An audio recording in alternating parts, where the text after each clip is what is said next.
ಅವಳ ತಲೆ ಮೇಲೆ ಕೈ ಇಟ್ಟು ನನ್ನ ಮಾನವನ್ನ ಕಾಪಾಡಿದ್ದಕ್ಕಾಗಿ ದ್ರೌಪದಿ ಭವಿಷ್ಯದೊಳಗೆ ನಿನ್ನ ಮಾನವನ್ನು ಕೂಡ ಈ ಬಟ್ಟಿ ಕಾಪಾಡ್ಲಿ ಅಂತ ಹೇಳಿ ತಲೆ ಮೇಲೆ ಕೈ ಇಡ್ತಾರೆ.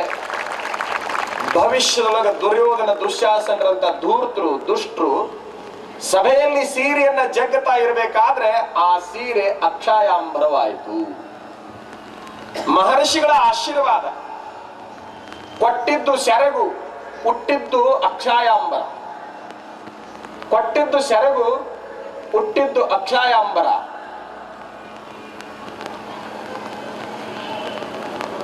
ಮಾರುದ್ದ ನೀಡಿದ್ದಾದ್ರೆ ಊರುದ್ದ ಪಡೆಯಲಿಕ್ಕೆ ಸಾಧ್ಯ ಅನ್ನುವಂಥದ್ದು. ಮಾರುದ್ದ ನೀಡಿದ್ದಾದ್ರೆ ಊರುದ್ದ ಪಡೆಯಲಿಕ್ಕೆ ಸಾಧ್ಯ ಅನ್ನುವಂಥದ್ದು ದಾನದ ಸಿದ್ಧಾಂತ. ಕೊಡಬೇಕಾಗಿರುವಂತಹ ಪ್ರತಿಫಲಾಪೇಕ್ಷೆ ಇರಲಾರ್ದಂಗ ಕೊಡಬೇಕು. ಅದನ್ನು ಪಡೀತಕ್ಕಂತಹ ಏನದನಲ್ಲ ಆತ ಹರ್ಷಿ ತೆಗೆದುಕೊಳ್ಬೇಕು, ಹಾಗೆ ತೆಗೆದುಕೊಳ್ಳಬಾರದು.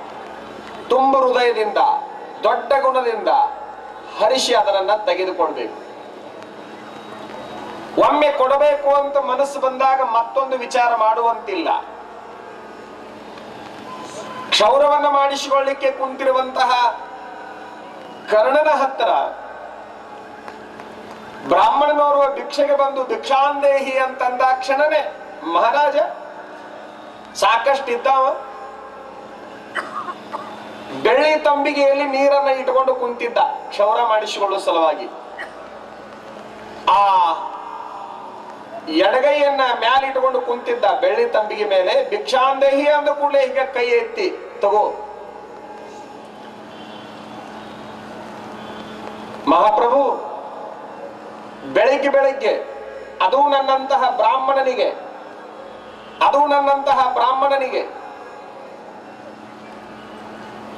ದಾನವನ್ನು ಮಾಡುವ ಗುಣ ಬಂದೈತಿ. ಅದು ಎಡಗೈಯಿಂದ ಮಾಡೋದೆ, ಎಡಗೈಯಿಂದ ದಾನವನ್ನು ಮಾಡಬಾರದು ಅನ್ನುವಂತಹ ಸಿದ್ಧಾಂತ ನಿನಗೆ ಗೊತ್ತಿಲ್ಲವೇ ಅಂತ ಹೀಗೆ ಕೆಲವು ಪ್ರಶ್ನೆಗಳನ್ನ ಮಾಡುವಾಗ ನಿನ್ನ ಪ್ರಶ್ನೆ ಮುಂದೆ ಕೇಳುವ ಲೆಕ್ಕ ಈಗ ಮೊದಲು ತಗೋ.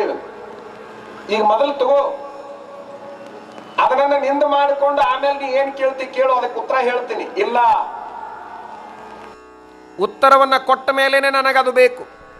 ನಮ್ಮವರು ತೆಗೆದುಕೊಳ್ಳುವಾಗ ಸಹಿತ ಸಿದ್ಧಾಂತಕ್ಕೊಳಗಾಗ್ತಿದ್ರು, ಸುಮ್ಮನೆ ತೆಗೆದುಕೊಳ್ತಿದ್ದಿಲ್ಲ. ಇಲ್ಲಿ ಸಿದ್ಧಾಂತದ, ಇಲ್ಲಿ ಎಡಗೈಲಿ ಕೊಟ್ಟರೆ ತಗೊಳ್ಳೋದಿಲ್ಲ ಅನ್ನುವಂತಹ ಮಾತನ್ನು ಹೇಳಿದಾಗ